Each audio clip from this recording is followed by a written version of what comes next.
quarta maior ilha do mundo. Está situada na costa sudeste da África.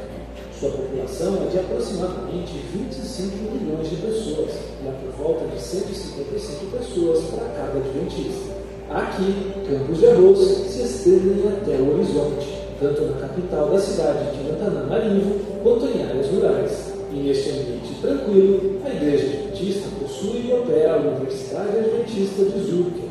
Esta universidade oferece educação e ensino superior financeiramente acessível e com qualidade. E isso em um ambiente comprometido com os valores e princípios da Igreja Adventista do Sétimo Dia. Desde 1996, ela tem promovido o desenvolvimento de pessoas como um todo, através de programas acadêmicos, religiosos e projetos sociais.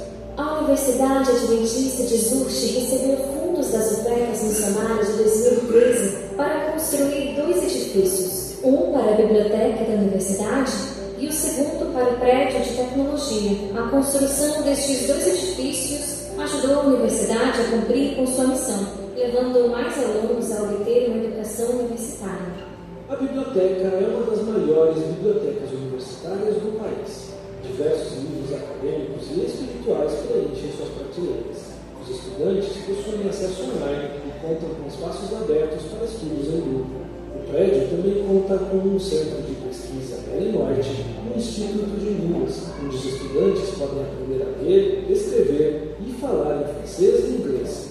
Maruha é uma estudante em Zurich e ela ama o Instituto de Línguas e é grata pela oportunidade de estar aqui. Para ela, Zurich é mais do que uma faculdade onde ela estuda, é um lugar onde ela pode viver sua fé. Quando Maruha aceitou a mensagem da Igreja Adventista e decidiu batizar-se, ela temeu que sua família iria desonrá-la e expulsá-la de casa. Meus pais não aceitaram minha decisão. Foi um momento delicado para mim. Eu busquei forças nas conversas que tinha com professores e amigos. Meus amigos permaneceram do meu lado e me deram forças para eu ficar firme em minha decisão. Maruha agora se sente mais próximo de Deus conforme lê mais a Bíblia e também conforme se conecta com os amigos que compartilham da mesma fé. Ela está estudando enfermagem para poder ajudar pessoas que precisam. Os estudantes também se beneficiaram do novo prédio de tecnologia, onde a universidade tem ampliado seu currículo. Aqui, mais estudantes têm se equipado para este segmento de alta demanda. O novo prédio de tecnologia é muito bom. Nós temos um laboratório adequado, o espaço é grande, tem vaga para todos e nós temos um computador para cada aluno para treinamento prático. Eu gostaria de mandar uma mensagem para todos os membros da Igreja Adventista que contribuíram com as ofertas missionárias para a Universidade de Zurich. Muito obrigada, pois através da sua oferta nós fomos capazes de transformar um sonho em realidade. Obrigada.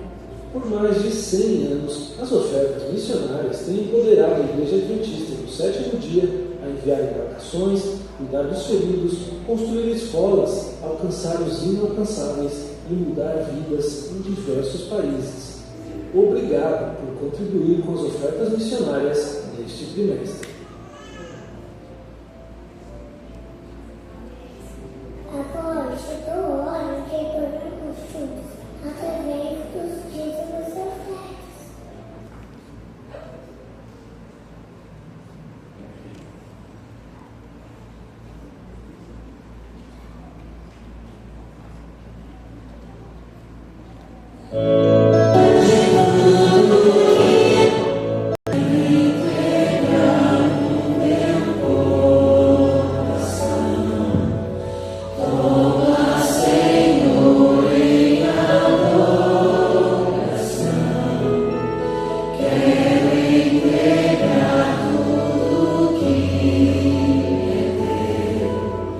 Todas as bênçãos provêm de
sábado, eu esteja com toda a programação que se segue. Em nome de Jesus.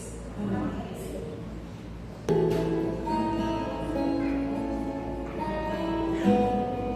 Sei que o céu é lindo, eu quero namorar, pois quero estar com meu Jesus no lar de eterna luz. Eu vou ao lar,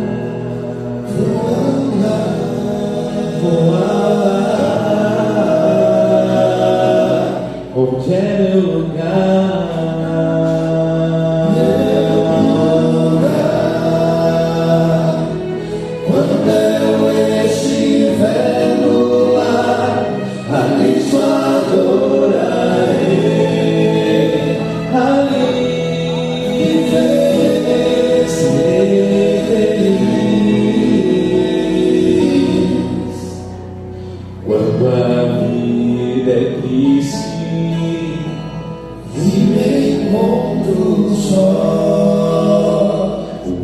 Consolo é pensar que aqui não vou ficar. Eu vou ao lar, vou ao lar, onde é meu lugar.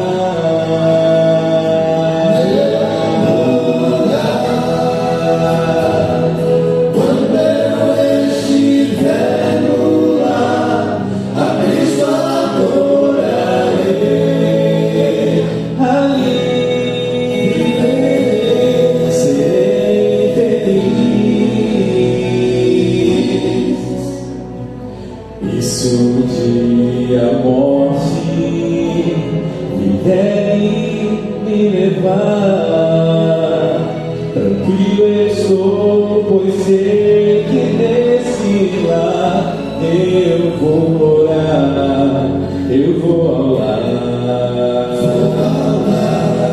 eu vou ao lar, onde é meu lugar,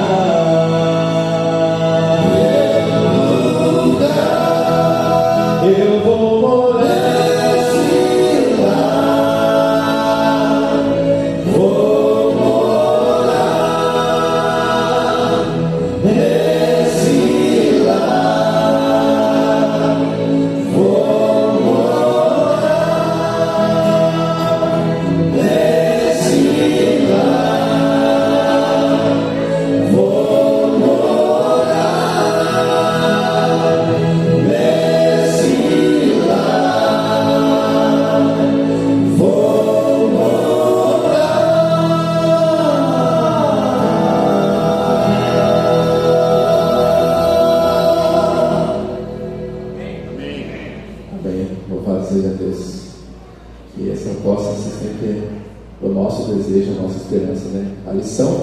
A lição dessa manhã falou sobre isso, né? Sobre a esperança que nós temos de um dia morar no céu com o nosso Senhor Jesus. Amém?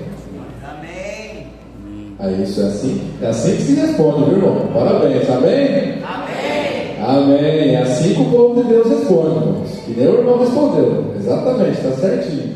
A gente tem que ter essa chama acesa no nosso coração, não é? Quando a gente fala amém, então tem que responder um amém bem forte, cara. Nós vamos nos apresentar agora. A gente tem um costume de se apresentar. Para quem não me conhece, meu nome é Jonas. Eu faço a voz do barítono e frequento a igreja lá do Jardim Vitória, tá, irmãos? Agora vamos passar para o irmão Saúl. Um bom sábado a todos. Já que não spoiler, eu falo, meu nome é Esaú Firmino. Eu sou da igrejinha de Várzea Grande, lá do Jardim Imperial.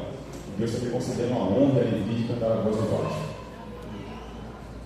Para quem não me conhece, eu me chamo Ednelson. Estou numa transição aí do Pedra 90 para a igreja do Jardim Vitória. Também estou acompanhando com a minha esposa, a nossa filha lá. Eu faço o primeiro tenor. Sou Benjamin, venho lá de Acorizal, Campo Limpo e canto a voz segundo tenor. Bom dia, igreja, feliz sábado. Eu me chamo Arthur, moro no bairro Pedra 90, congrego de lá mesmo, na igreja Segunda Etapa. Vim com minha mãe Samira, minha irmã Aira, meu irmão André e faço a nossa segunda tenor. Amém. Pediram para a gente cantar mais um hino. Pode cantar? Sim. Vocês autorizam? Então vamos louvar mais uma vez o nome dele.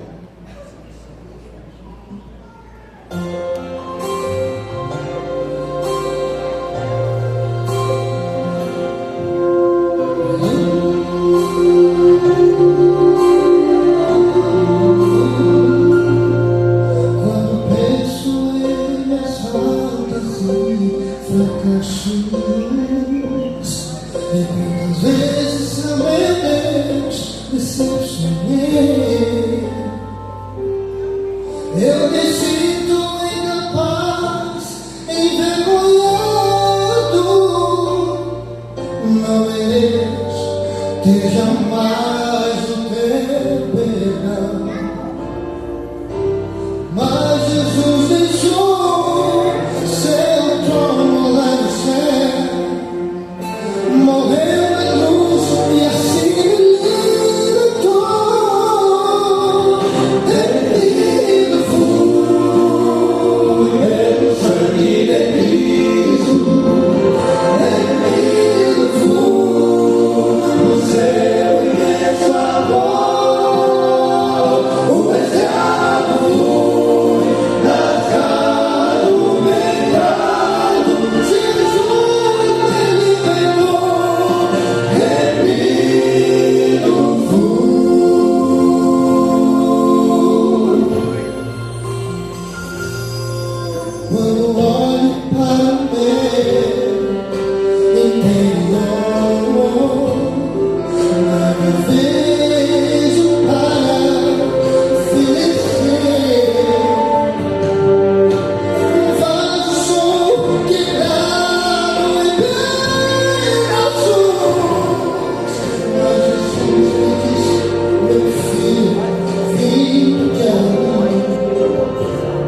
Querido Deus, nós estamos imensamente agradecidos ao Senhor pela oportunidade de te adorar no teu dia santo.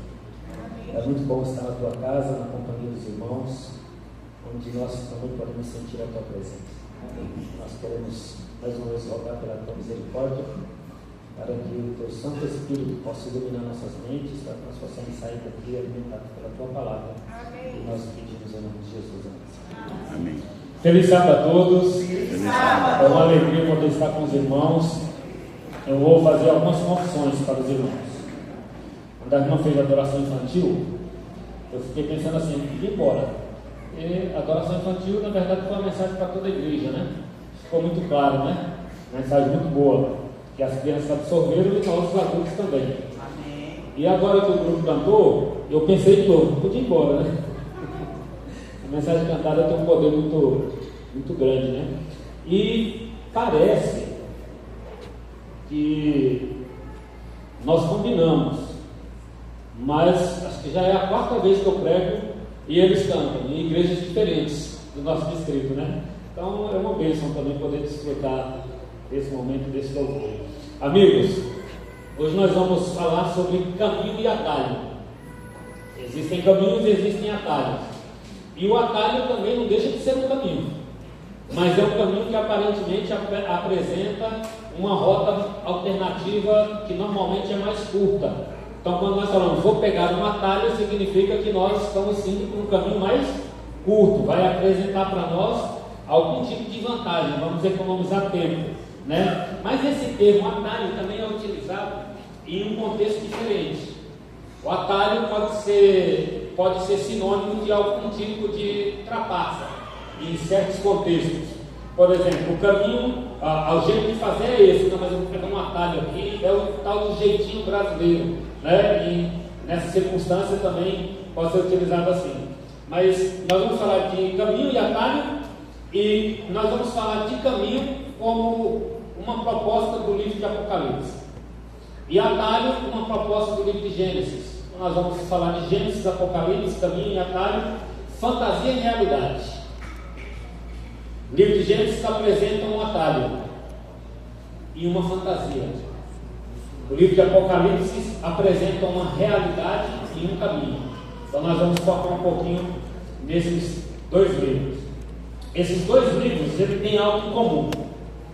O livro de Gênesis tem Deus como seu autor. O livro de Apocalipse também. O livro de Gênesis tem Moisés como seu escritor. O livro de Apocalipse tem João como seu escritor. Nós estamos falando do primeiro autor, do primeiro escritor bíblico, melhor dizendo, a gente fala autor, mas o autor é Deus, né? Primeiro escritor bíblico, Moisés, e do último escritor bíblico, João. Então nós estamos falando do início e do fim, né? Não é à toa que é o primeiro livro da Bíblia. Eu vou pôr aqui embaixo, porque vocês já sabem, né? A possibilidade de chão é grande. Estamos falando do primeiro livro da Bíblia, embora não seja o primeiro livro a ser escrito, nós temos conhecimento que o primeiro livro bíblico a ser escrito foi o livro de Jó, escrito também por Moisés, e o último livro a ser escrito pelo último discípulo de Jesus Cristo, né? João, livro de Apocalipse. Muito bem, o livro de Gênesis é conhecido como o livro dos inícios, ou o livro dos começos, né? O livro de Gênesis nós temos a origem de todas as coisas. Então, se nós quisermos saber como foi que originou as coisas, nós temos que ler o livro Gênesis, né? O livro dos inícios. No livro de Gênesis nós temos o início do cosmos, nós temos o início da atmosfera, nós temos o início das águas, né? A separação das águas, formando os mares, os lagos, né? Os oceanos. Nós temos a primeira chuva no livro de Gênesis. Nós temos no livro de Gênesis o início das plantas, dos animais, do sol, da lua, das estrelas, do dia, da noite, né? Nós temos ainda no livro de Gênesis o início da humanidade, com a formação do primeiro homem. Nós temos o início da mulher, né? Formada da costela do primeiro homem. Nós temos no livro de Gênesis o primeiro casamento oficiado pelo próprio Deus, né? O casamento de Adão e Eva. Nós temos no livro de Gênesis o início da família, o início das nações, a origem dos idiomas, né? Ali na Torre de Babel. Nós temos no livro de Gênesis o início da desobediência, infelizmente, está relatado no livro de Gênesis. Nós temos o início do pecado, nós temos o início do medo na raça humana, nós temos o início das primeiras acusações no contexto do surgimento do pecado, quando Adão coloca a culpa na mulher, a mulher coloca a culpa na serpente e vai então acusando o outro. Nós temos o início da mentira, a primeira mentira bíblica. Falar mentira bíblica é um negócio estranho, né? Mas a primeira mentira narrada na Bíblia, na verdade, é uma meia mentira, né? Uma meia verdade. Então, é a história contada pela serpente, né? Por Satanás para Eva, né? Então, o que a gente tem aqui é que uma meia verdade é uma mentira completa. A gente fala, não falei mentira, eu falei uma meia verdade. Pois saiba que uma meia verdade é uma mentira completa, né? Isso é muito claro no livro de Gênesis. Nós temos o início do engano, o início das dores, a mulher sofrendo para dar à luz aos filhos, né? O início do suor, dos calos nas mãos, dos calos, dos espinhos. Nós temos no livro de Gênesis o início da morte na família humana. A primeira morte é relatada no livro de Gênesis. Nós temos também a primeira promessa feita à humanidade pelo próprio Deus. Nós temos o início da adoração através dos altares, né? Nós temos o exemplo ali dos dois irmãos, Caim e Abel. Mas no livro de Gênesis nós temos também a promessa de salvação para a humanidade que se afastou de Deus através do pecado. Então o livro de Gênesis é o livro dos inícios. E, de alguma forma, tudo que iniciou aqui em Gênesis, vamos utilizar um termo mais conhecido por nós, aqui nós temos o início do grande conflito entre o bem e o mal. Todas essas coisas se convergem para esse fim. Existe um grande conflito, um conflito cósmico, um conflito de proporções épicas. E esse conflito se inicia no livro de Gênesis. E o livro de Gênesis nos mostra o início do conflito, como tudo começou. Depois nós vamos ter, a partir desse início, em todas as escrituras sagradas, o desenvolvimento desse conflito. Então nós vemos esse conflito na luta do povo de Deus, ali tentando se libertar da escravidão do Egito. Nós temos partes desse grande conflito na travessia do Mar Vermelho. Nós temos parte desse grande conflito no confronto com os povos que deveriam ocupar a terra. Nós temos partes desse conflito no confronto de Davi contra Golias. Então são micro conflitos que faz parte de um conflito maior que se originou no livro de Gênesis. Mas nós temos no livro de Apocalipse a clausura desse conflito. Então, se o livro de Gênesis é o início de todas as coisas, o livro de Apocalipse nos mostra o fim. Como será o fim desse grande conflito? Será o fim de todas as coisas, né? O livro de Gênesis, se nós analisarmos do capítulo 1 ao capítulo 11, o livro de Gênesis nós sabemos que tem 50 capítulos, mas se nós analisarmos os primeiros 11 capítulos do livro de Gênesis, nós vamos ver que ele apresenta uma história curta da humanidade, uma breve história. Ou seja, o livro de Gênesis não nos dá margem para crer na teoria da evolução.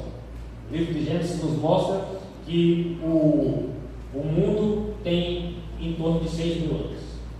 Então o livro de Gênesis não nos deixa dúvida com relação ao evolucionismo, né? Não existe espaço para isso.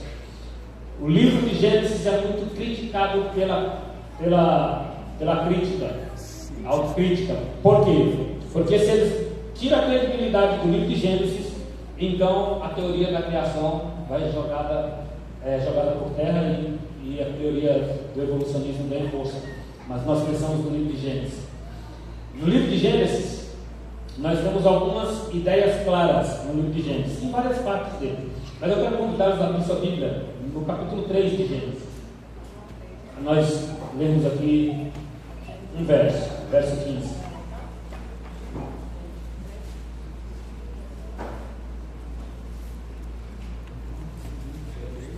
Esse diz assim: porém inimizade entre você e a mulher, entre a sua descendência e o descendente dela. Este ferirá a sua cabeça e você lhe ferirá o calcanhar. Vamos analisar o que está acontecendo aqui. Essas palavras são ditas pelo próprio Deus no contexto da queda da humanidade. Então Deus está proferindo essas palavras para a serpente. Deus aqui, nesse contexto geral, ele profere as palavras para Adão, ele profere as palavras para Eva e ele profere as palavras para a serpente. Mas vamos entender quem é a serpente. Porque as palavras de Deus aqui, elas vão em duas direções. Ela tem uma aplicação literal e ela tem uma aplicação escatológica, ou seja, é uma profecia. Então Deus está falando de algo real ali para o momento, mas também ali para o momento em que ia continuar na existência humana, mas Deus também está fazendo uma aplicação escatológica para o futuro, para frente. Então olha só, o que Deus está dizendo para a serpente? Deus está falando para a serpente mesmo.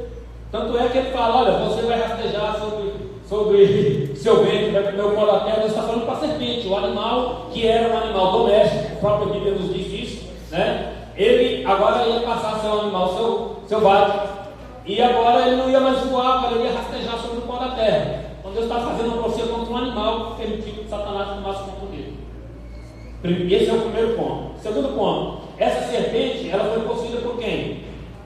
Por Satanás. A partir desse momento, a serpente é símbolo de quê? De Satanás. Então Deus está falando para a serpente animal e está falando para Satanás.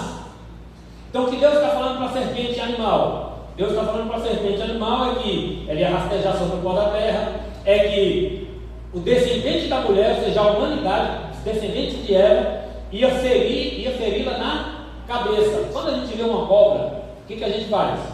Dá-lhe uma paulada na cabeça. Tem gente que é contra matar cobra, né? Mas toda vez que eu vejo uma, profecia se cumpre. Mata cobra na cabeça, tem que matar, porque cobra é cobra, né? Mas como nós somos orientados ali no curso de bravadores, em outros lugares, né? Vou citar o curso de bravadores, nós pegamos um pedaço de pau que tem um certo tamanho. Primeiro a gente bate no meio dela para quebrar o espinhaço, para ela conseguir dar o golpe, e aí depois a gente então bate na cabeça dela, não é assim? Se você tentar direto na cabeça e errar, ela pode acertar. Então primeiro você impossibilita ela de dar o bote, não é isso? Mas a gente bate onde? Na cabeça. A cabeça é um lugar letal, sim ou não? Sim. E porque você acerta a cabeça dela, esmaga, massacra, o que acontece com ela? Morre. Mas quando você não acerta a cabeça dela e ela tenta te acertar, ela acerta onde? No pé, no calcanhar, na parte de baixo da gente. Calcanhar é um lugar letal? Não, mas pode levar à morte. Se você permitir que o veneno fique muito tempo com você, se você não procurar ajuda, né? Enfim, não é um lugar letal. Então, o que Deus está dizendo é que a partir daquele momento a serpente se tornou inimiga da humanidade, que até então não era. Tanto não era que Eva parou para conversar com ela. Eva não tinha medo da serpente. Não tinha medo da serpente. Começou a ter essa inimizade, esse distanciamento a partir desse momento. Então, a partir daquele momento seriam inimigas. A humanidade e a serpente, as víboras, né? As cobras. Mas que nessa inimizade a serpente ia tentar atacar a humanidade. Mas o ataque da serpente era no calcanhar, não é um lugar letal. Mas a humanidade, quando atacasse a serpente, era na cabeça, era para matar. Fazendo a aplicação escatológica, o que Deus está dizendo é que os ataques de Satanás contra a sua igreja são golpes dados no calcanhar da igreja. Pode machucar, pode derrubar, pode ferir, pode baquear, mas não vai matar. Mas o golpe do descendente da mulher, o dono dessa igreja, ia dar em Satanás, era um golpe na cabeça. E Satanás seria então derrotado. E esse golpe foi dado por Jesus Cristo na cruz do Calvário. Quando Jesus morre, Satanás pensa que feriu o descendente da mulher. Mas quando Jesus ressuscita, Satanás entendeu que a ferida na sua cabeça havia sido desferida e ele estava então condenado. Ideias claras nesse texto que nós acabamos de ler. Nós temos aqui a ideia de inimizade, sim ou não? Podemos ver uma inimizade claramente no verso 15? Sim. Nós podemos ver a imagem de uma serpente no verso 15? Sim. Nós podemos ver a imagem de uma mulher no verso 15? Sim. Nós podemos ver a imagem de uma mulher grávida? Uma mulher que tem descendente no verso 15? Sim. Então, Gênesis 3,15 nós temos inimizade, nós temos serpente, nós temos mulher e nós temos uma mulher grávida. Certo? São 4 ideias claras. Vamos para Apocalipse capítulo 12. Nós vamos fazer esse paralelo algumas vezes. Apocalipse capítulo 12. Vamos ler do verso 1 ao verso 9. Diz assim, ó: apareceu do céu um sinal extraordinário, uma mulher vestida de sol, com a lua debaixo de seus pés e uma coroa de 12 estrelas sobre a cabeça. Ela estava grávida e gritava de dor, pois estava para dar à luz. Então apareceu no céu outro sinal, um enorme dragão vermelho com 7 cabeças e 10 chifres, tendo sobre as cabeças 7 coroas. E a sua cauda arrastou consigo o terço das estrelas do céu, lançando-as na terra. O dragão pôs-se diante da mulher que estava para dar à luz, para devorar o seu filho no momento em que nascesse. Ela deu à luz um filho, um homem, que governará todas as nações com cetro de ferro. Seu filho foi arrebatado para junto de Deus e de seu trono. Verso 6. A mulher fugiu para o deserto, para um lugar que lhe havia sido preparado por Deus, para que ali se sustentasse durante 1260 dias. Verso 7. Houve então uma guerra no céu. Miguel e seus anjos lutaram contra o dragão, e o dragão e seus anjos revidaram. Mas esses não foram suficientemente fortes, e assim perderam o seu lugar no céu. E o verso 9. O dragão que foi lançado fora, ele é o quê? A antiga serpente, chamada Diabo e Satanás, que engana o mundo todo. Ele e os seus anjos foram lançados à terra. Vamos falar aqui. A ideia da leitura dos primeiros 9 versos de Apocalipse 12 não é destrinchar Apocalipse 12. A ideia dessa leitura hoje não é essa. A ideia do texto é tirar daqui ideias claras que nós já tiramos do verso 15 de Gênesis 3. Então, em Gênesis 3 nós temos inimizade. Aqui nós temos inimizade? Temos inimizade. Em Gênesis 3 nós temos uma serpente. Aqui nós temos uma serpente? Sim ou não? Sim. Temos uma serpente. Em Gênesis 3 nós temos uma mulher. Aqui nós temos uma mulher? Em Gênesis 3 essa mulher está grávida. Ela vai ter um descendente. Aqui nós temos uma mulher grávida? Sim. Sim. Então nós temos as mesmas ideias em Gênesis e as mesmas ideias em Apocalipse. O que isso nos diz? Nos diz que, embora Gênesis seja um livro histórico e Apocalipse seja um livro profético, existe uma correlação muito íntima entre Gênesis e Apocalipse. As mesmas ideias que nós temos no livro de Gênesis, nós vamos ter também no livro de Apocalipse. Se nós analisarmos Gênesis 2, versos 24 e 25, nós vamos ver que ali esse verso vai narrar os momentos posterior à queda, onde o ser humano percebe que estava nu. Então nós temos ali uma ideia de nudez, uma ideia de vergonha, né? Nós vamos ter ali vestes feitas de folha de figueira e depois feitas com papel de animais. Então nós temos 3 ideias em Gênesis 2, verso 24 e capítulo 3, verso 7. Vestes, vergonha e nudez. Se nós formos para Apocalipse 16, 15, nós já estamos abertos em Apocalipse, vamos fazer a leitura desse. 16, verso 15. É só virar a página aí. Nós vamos ter a repetição dessas mesmas ideias. Diz assim, ó: eis que venho como ladrão. Feliz aquele que permanece vigilante e conserva consigo as suas, o quê? Vestes. A ideia da veste se repete. Para que não ande o quê? Nu. A ideia da nudez se repete. E que não seja vista a sua vergonha. A ideia da vergonha se repete. Então, Gênesis e Apocalipse têm conceitos complementares. Conceitos que são importantes, inclusive para os nossos dias. Né? Às vezes a gente lê o texto bíblico e lê essas histórias e muitas vezes nós cometemos o equívoco de não parar para analisar como isso se relaciona comigo hoje. Né? E de alguma maneira toda a Bíblia se relaciona conosco em nossos dias. Né? Mas o livro de Gênesis também é o livro da história de duas sementes, de dois descendentes. Como assim de dois descendentes? Deus disse que a mulher teria um descendente. Mas vamos entender o que acontece. Ele é a história do livro de duas sementes. Sabe por quê? Porque ali em Gênesis 3, verso 15, ao proferir as palavras para a serpente, para Satanás, Satanás entende que aquela mulher teria um descendente, ou seja, surgiria um novo ser a partir dela, e esse ser tinha a incumbência de acertar sua cabeça. Deus avisou para Satanás o que ia acontecer com ele. Você vai ser copiado na cabeça. Então, a partir daquele momento, tudo que Satanás faz, ele faz com a intenção de impedir que aquelas palavras de Deus se cumprissem. Ele não queria ser copiado na cabeça, ele não queria ser morto, ele não queria ser destruído. Então, ele inicia uma descendência ímpia. Embora o ser humano, prestem atenção, embora o ser humano tenha pecado, tenha sido expulso do jardim do Éden, nós não temos, isso não configura uma descendência ímpia.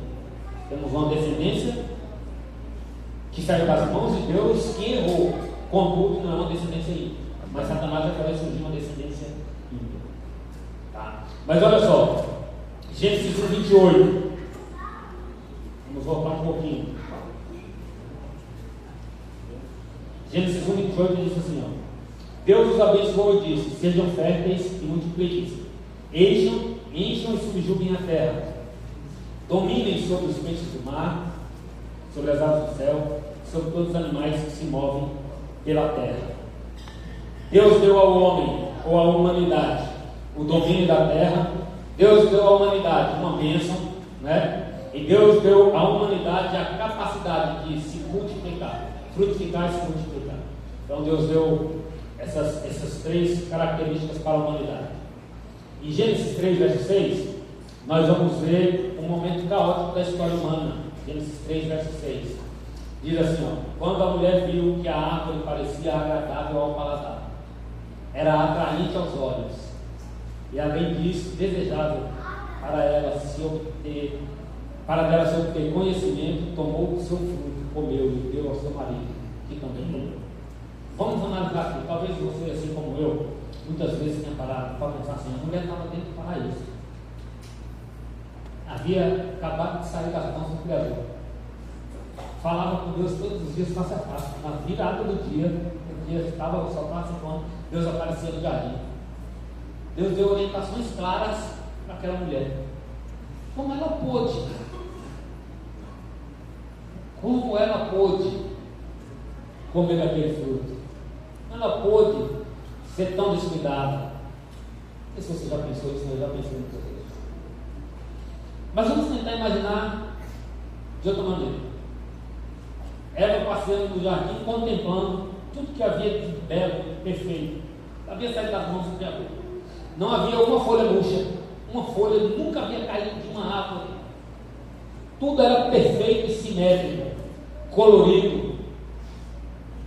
Era algo que a nossa mente não é capaz de imaginar. Nem o melhor dos artistas pode expressar através de da pintura em uma tela a beleza do jardim do Éden. Não pode. E ali estava Eva, também uma mulher muito bela, passeando no jardim, contemplando as obras de Deus, vendo os frutos com suas cores e sabores distintos. De repente ela para na frente daquela árvore. E ela só tinha ouvido duas vozes até aquele momento: a voz de Adão e a voz de Deus. Mas agora ela só tem uma voz. E ela não identifica quem é essa voz. Essa voz não é de Adão nem a voz de Deus. E ela percebe que é uma serpente que está falando com ela. Ela para, porque aquilo chamou a atenção. Qualquer um de nós pararia. Conversa vai, conversa vem. O texto aqui relata qual foi a conversa. E ela diz: não, mas Deus disse que eu não posso comer essa fruta. A serpente diz: isso aqui vai me dar conhecimento. Se eu que sou um bicho, comi, estou até falando, e você que já fala, você não vai poder fazer.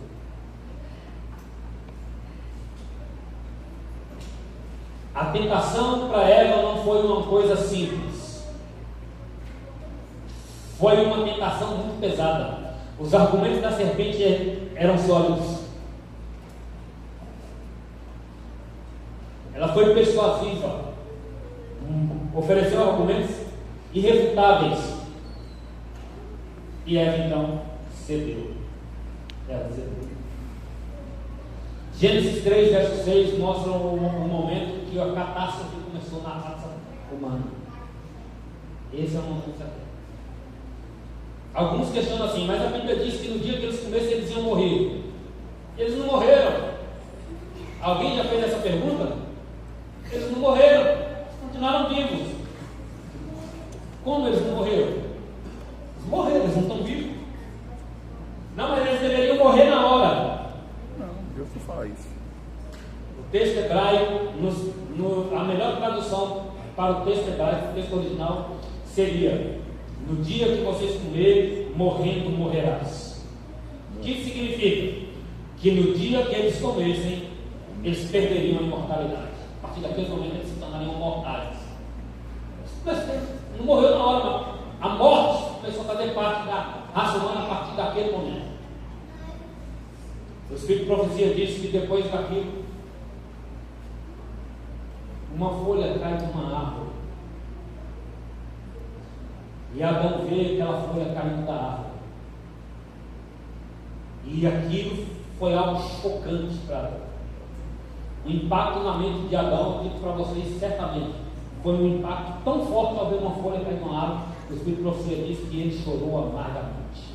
Porque quando a folha caiu da árvore, ele entendeu que a consequência da sua transgressão e da sua esposa não era simplesmente a morte da humanidade, mas naquele momento o próprio planeta começou a morrer.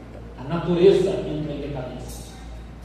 Ele entendeu que o mundo estava condenado por uma ação que ele havia cometido.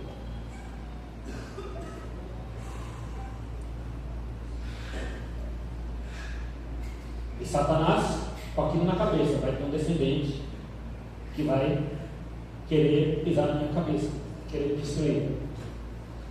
Então, o diabo começa a observar que algo começa a mudar em Eva.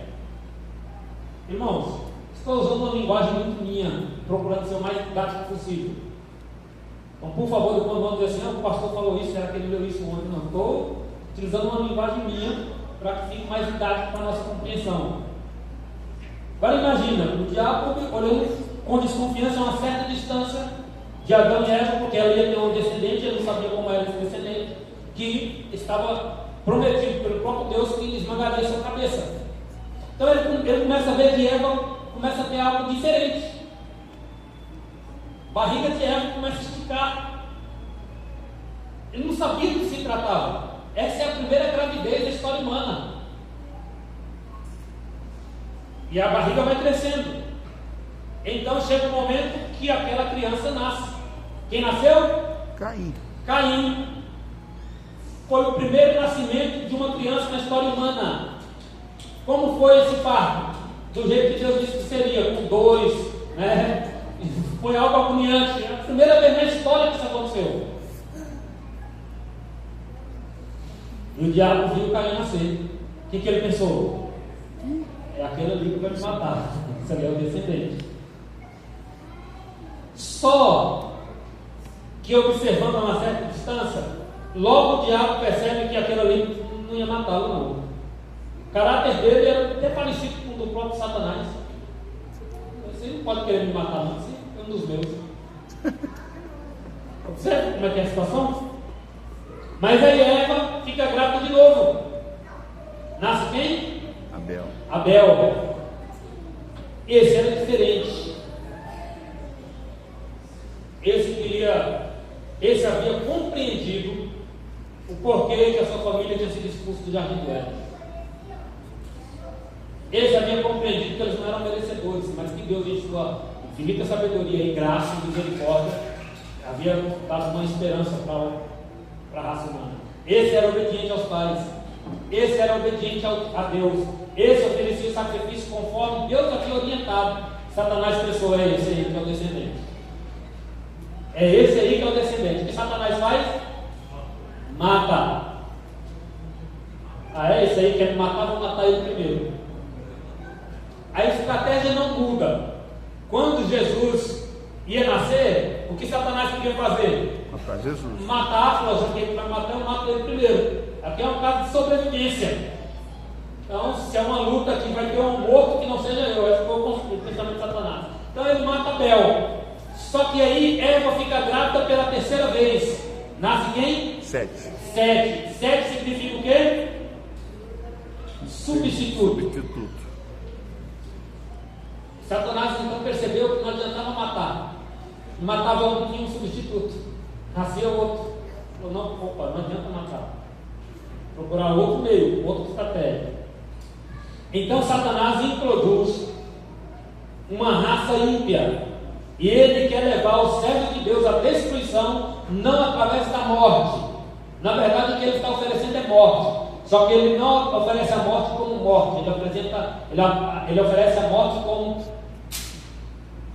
um atalho. Vou lhe dar uma alternativa.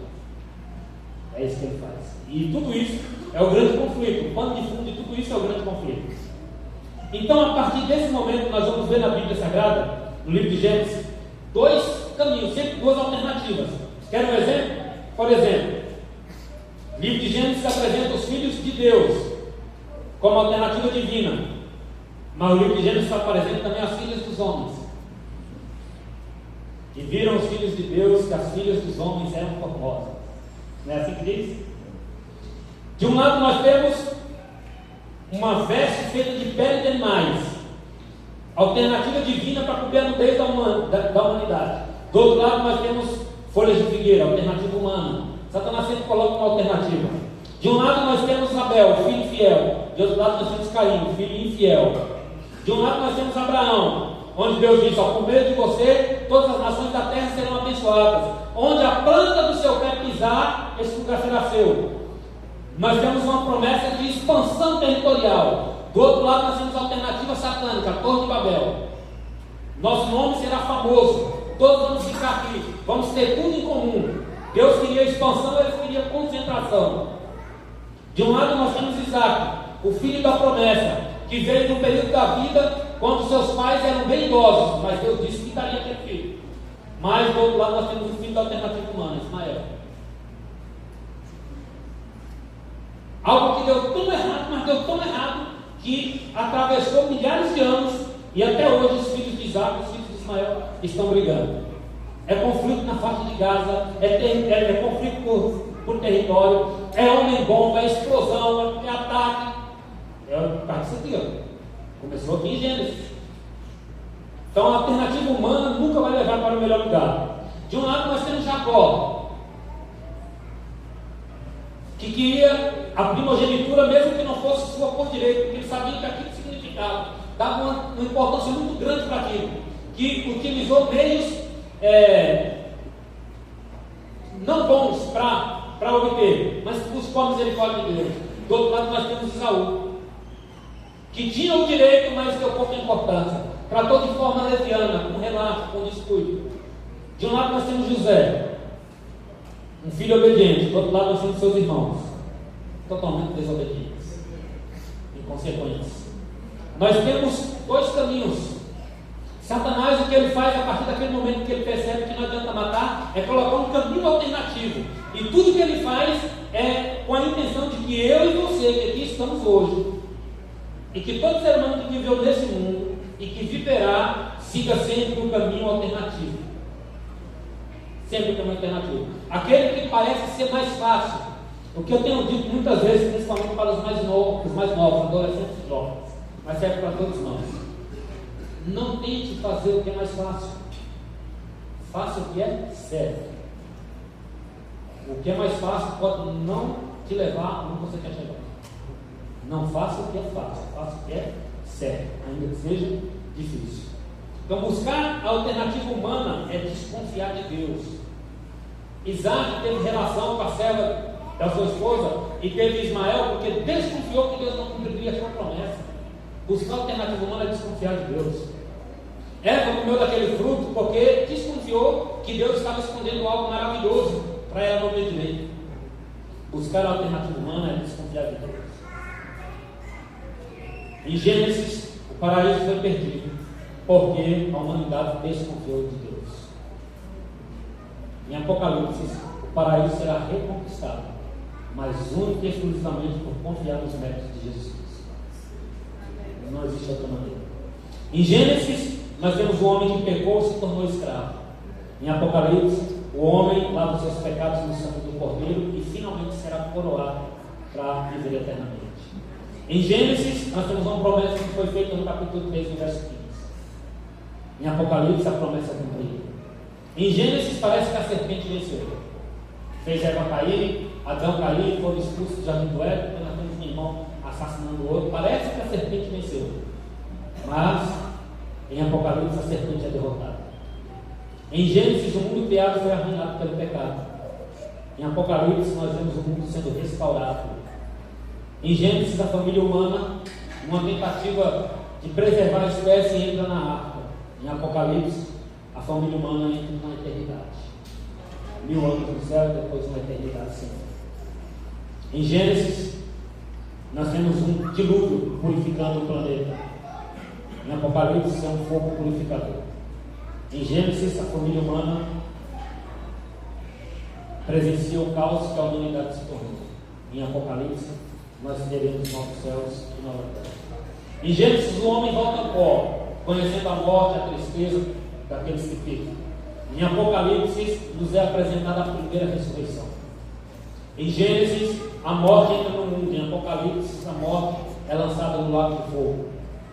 Em Gênesis, o Cordeiro morreu para dar lugar a Isaac no Monte Moriá.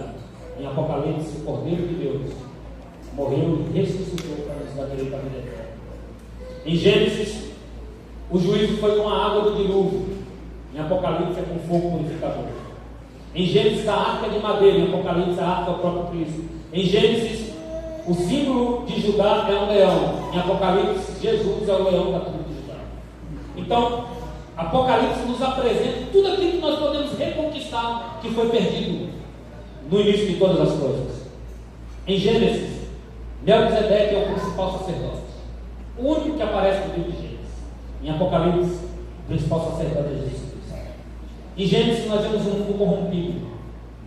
E resumindo, em Apocalipse, nós temos um mundo restaurado, novos céus e nova terra, onde habita a justiça. O que nós podemos ver muito claramente no capítulo 3, no verso 15 de Gênesis, é que a serpente, ela é inimiga da igreja. E ela tenta de todas as formas fazer com que a igreja siga uma rota alternativa. Ela ataca a igreja. E agora, quando eu digo igreja, eu gostaria de fazer uma pequena pausa e nos levar a uma reflexão que parece simples, mas é muito profunda. Quando eu falo a igreja, eu não estou falando desse prédio, que, dada a sua devida importância, tem o seu lugar, mas a igreja não é esse prédio. Quando eu falo da igreja, eu não estou falando da associação. Quando eu estou falando da igreja, eu não estou falando de um negócio abstrato, distante de mim. Quando eu estou falando da igreja, eu estou falando de mim. Eu sou a igreja. Você é a igreja. Então, quando eu digo que o diabo ele ataca a igreja, eu estou dizendo que o diabo me ataca e ele te ataca. E guardem isso que eu vou dizer agora. Por que ele faz isso? Porque o diabo te odeia. Guardem isso, o diabo te odeia. Ele não gosta de você. Ele me odeia e ele não gosta de mim. Mas o que eu fiz para ele me odiar? É simples. Você é a imagem e semelhança de Deus. Quando o diabo olha para você, ele vê em você características do Deus eterno. E é por isso que ele te odeia. Então, se eu sei que ele me odeia, eu não posso fazer concessões com ele. Não existe acordo entre eu e ele. Não há nada que ele me ofereça que pode ser bom, ainda que em uma pequena proporção. Não há nada que eu possa tirar o mínimo de vantagem. Tudo que vem do diabo não serve para mim, não serve para você. Não serve. O diabo nos odeia. Ele quer nos destruir. Ele quer a nossa morte e quer a nossa morte eterna. Então nós não podemos fazer concessões com o diabo. O que significa? Que não podemos pegar os atalhos que ele nos oferece. Caim pegou o atalho de Satanás. Deus disse: ofereça o cordeiro. Ele disse: não, vou oferecer frutas. Eu vou estar oferecendo da mesma forma. Algumas vezes a gente pensava assim, quando eu era criança, eu pensava: deve ter levado a fruta mais ruim, já estava perto de estragar. Quando eu era criança, eu pensava assim. Aí Deus não quis. Mas não, Ele ofereceu o que tinha de melhor na sua produção. Os melhores legumes, as melhores frutas, coisas bonitas. Por que então Deus não aceitou? Porque Deus tinha dado uma orientação clara. É um cordeiro. Era um cordeiro. Não é fruta.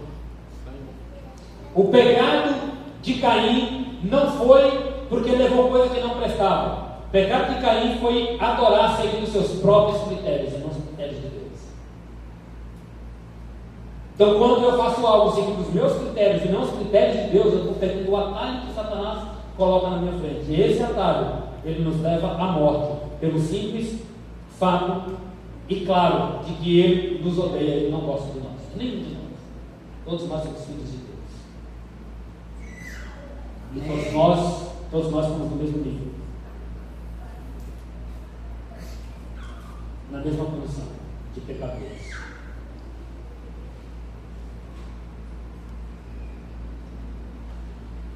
Mas eu não sou pecador igual aquela pessoa. Só de falar isso, você já é pecador igual aquela pessoa.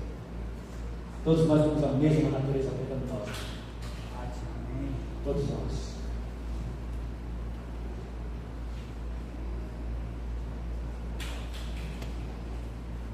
Toda vez que nós escolhemos alguns atalhos, nós estamos deixando a serpente vencer. Não podemos permitir que a serpente vença. Eu quero terminar a mensagem no livro de Apocalipse.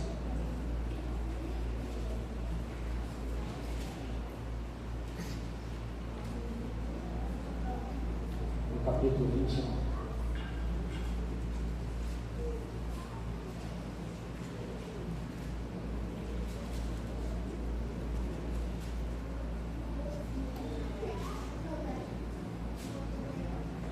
Verso 7. E nós vamos ver o verso 1 depois do verso 7. Diz assim: então vi novos céus e nova terra, pois o primeiro céu e a primeira terra tinham passado, o mar já não existia. E o verso 7 diz assim: o vencedor herdará tudo isso, e eu serei seu Deus e ele será meu filho. Amém. Essa é uma das promessas mais lindas que existe na palavra de Deus. O vencedor herdará tudo isso. Tudo isso o quê? Tudo que tem no novo céu e na nova terra. Deus possa abençoar cada um de nós. Nós sempre possamos buscar fazer as coisas de acordo com a vontade do nosso Deus. Porque esse grande conflito que iniciou milhares de anos atrás, retratado no livro de Gênesis, ele continua em curso. A grande diferença desse conflito entre nós que estamos vivendo esse conflito agora e os que viveram esse conflito lá no Jardim do Éden, lá no livro de Gênesis, é que eles tinham uma promessa, nós temos uma realidade.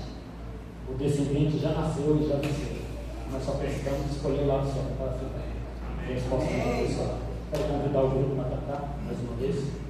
E enquanto o grupo canta, nós possamos fazer uma reflexão na nossa vida, nós possamos nos colocar diante do Senhor, nós possamos decidir servir com integridade, com fidelidade, enquanto nós vivemos.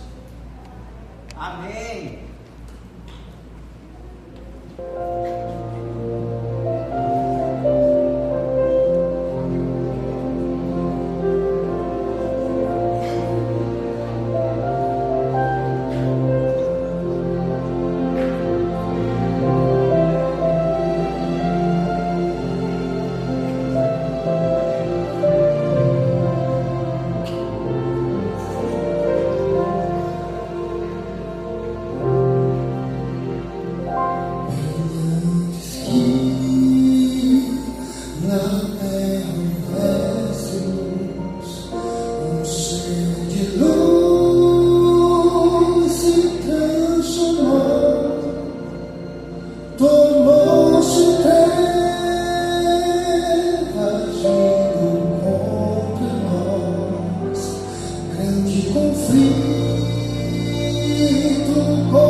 Querido Deus, nós agradecemos ao Senhor porque tua misericórdia é tão grande, teu amor nos alcança de forma tão intensa, que mesmo os nossos primeiros pais têm se rebelado contra o Senhor, tendo procurado os caminhos alternativos. O Senhor nos oferece a vitória através de Jesus Cristo. Amém.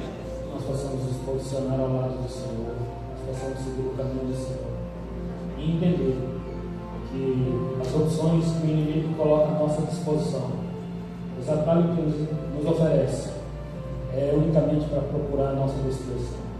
Nós possamos seguir as pecadas do nosso Mestre, do nosso Salvador. Abençoe cada adorador que esteja aqui conosco nessa manhã. Que teu poder possa se manifestar de forma poderosa na vida de cada um. Nós pedimos em nome de Jesus. Amém. Deus abençoe a todos nós. Amém.